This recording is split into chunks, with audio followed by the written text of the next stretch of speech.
Biba is a 60s fashion brand that started a revolution in clothing.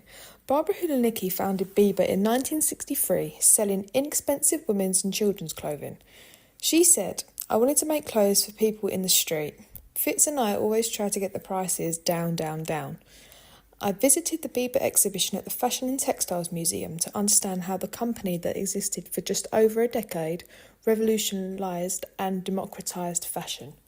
It all started with a pink gingham dress in the summer of 1964, where she sold 17,000 copies of the dress. This prompted Hulanicki to give up a successful career as a fashion illustrator and instead have her clothing brand as her devoted job. This exhibition charts the rise of Barbara Hulanicki's radical and daring vision through more than 40 outfits, from flowing maxi dresses and satin evening dresses to the jacket trouser flare suits. This reflects her influences from the 1920s and 30s Hollywood look. The first Biba boutique opened on a quiet residential street in Kensington and became a destination for fashion-savvy teens and become much more than a 60s label. Biba was a pioneer of ready-to-wear collections, which made fashion more convenient and very affordable for the average working person. The brand tapped into the youth culture of the 60s and 70s, and young people were looking for a brand to reflect their rebellious attitudes and desire for self-expression in an era where there was a new wave of music. I interviewed Lindsay Kane, an art teacher who loves the brand herself, so I asked a few questions regarding Biba and their influence on the fashion industry. So, how did Biba revolutionise the fashion industry during its time? Biba revolutionised the fashion industry as it was more than just a clothing brand and boutique.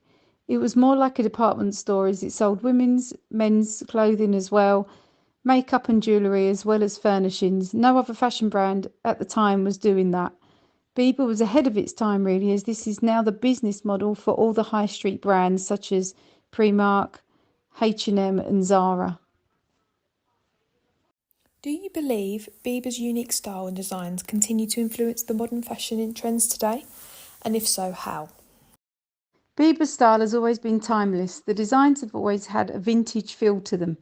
You can see Hulanicki's inspiration coming from the Edwardian era of Art Nouveau with luxurious fabric, as well as the decadence of the 1920s and 30s with the muted colours and stylish and well-cut trouser suits.